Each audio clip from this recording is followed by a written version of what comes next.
नमस्ते बच्चों, कैसे हो सब बच्चों। इससे पहले जो हमने कविता पढ़ी थी वह आप सबने बड़ी ध्यानपूर्वक सुनी थी और उसका आशय भी समझ लिया था। आज हम फिर से एक नई कविता का आरंभ करने वाले हैं। उसे भी आपको ध्यानपूर्वक सुनकर मुझे सहयोग देना है। धन्यवाद। बच्चों, आज हम फूल और कांटे की अगली पंक्तियां देखेंगे। फूल लेकर तितलियों को गोद में, भौर को अपना अनूठा रस पिला, निज सुगंध और निराले रंग से, है सदा देता कली जी की खिला। है खटकता एक सबकी आंख में, दूसरा है सोता सूर शीस पर। किस तरह कुल की बड़ाई की काम दे, जो किसी में हो बड़प्पन की कसर। हम देखते हैं बहुत सारे रंग की तितलियां फूलों पर आकर मंडराती रहती है।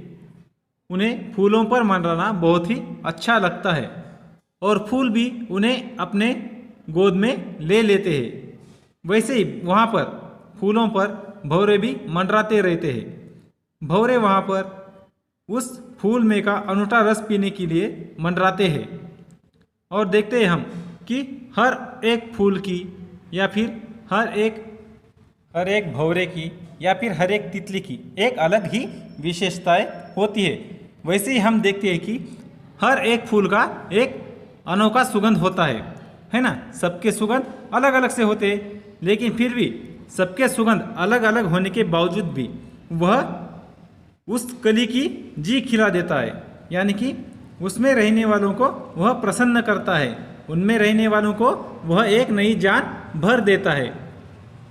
हमने देखा है जब भी भंवरा किसी भी फूल पर बैठता है तो उसका चित्त सिर्फ उस फूल में का अनूठा रस पीने की तरफ ही होता है। वह बाकी कुछ बातों के बारे में सोचता भी नहीं है। हम देखते हैं कि जब भी भंवरा वहाँ का उस फूल का अनूठा रस पीता है तो वह वहाँ से निकल जाता है। यह उस भंवरे की स्वभाव विशेषता है, यानी कि जब तक उस भंवरे का उस फूल पर काम होता है तब तक ही वह उस फूल पर बैठते रहता है।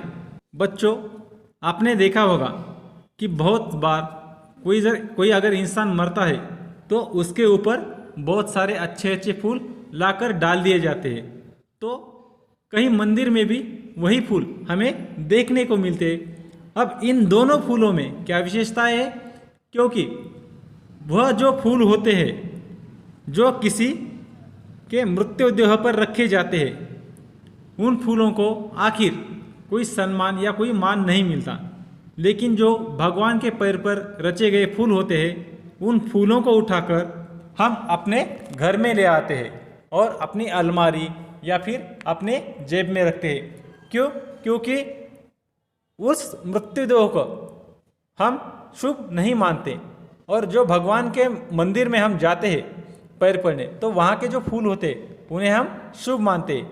यानी कि यहाँ पर भी कर्मों के अनुसार ही फल देने का सोचा गया है। हमने देखा है फूलों की सुंदरता की वजह से बहुत सारे माली उन्हें ठीक तरह से रखने का प्रयास करते हैं, लेकिन जो भी बच्चे रहते हैं वह उन फूलों को तोड़ने का काम करते हैं। हम देखते हैं जो फूल मृत्युदेह पर रचे जाते हैं उन फूलों को शुभ नहीं माना जाता, लेकिन जो भगवान के पैरों में पड़ते हैं उन फूलों को शुभ माना जाता है। इसलिए यह कहा गया है कि जिसको उसको अपने कर्म का फल वैसे ही मिलता है। देखो अब इसके आगे क्या कहा गया है कि हमें कुल की बड़ाई कभी भी काम नहीं देती।